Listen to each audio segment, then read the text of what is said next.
جی اگر ایک مسلمان جماعت سے رہ جائے اور گھر میں اکیلا فرض نماز پڑھے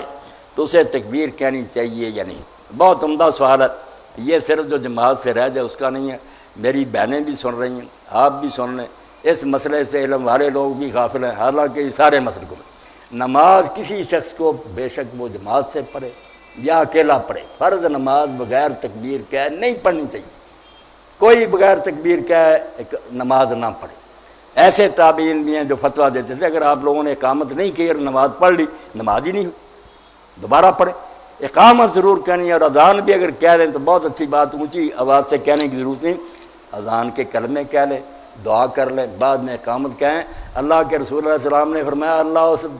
بکریاں چرانے والے پر خوش ہوتا ہے اور فرشتوں میں فخر کرتا جو دور نکل گیا مدینہ شریف سے پہاڑوں میں، اور نماز کا وقت آیا تو اس نے نا پہاڑی پر اکیلے نے اذان کی، پھر اقامت کہہ کے نماز پڑھی، اللہ فرشتوں کی اتنی لمبی قطاریں اس کے پیچھے کھڑی کر دیتا ہے جو گنی نہیں جاتی، اور اگر وہ صرف اقامت کہے تو 2 فرشتوں کو پیچھے کھڑا کر دے۔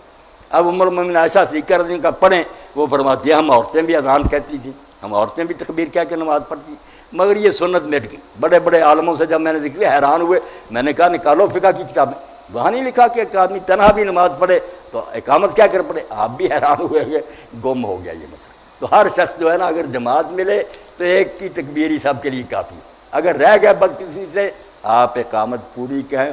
انشاءاللہ 2 فرشتے تو پیچھے کھڑے ہو جائیں گے۔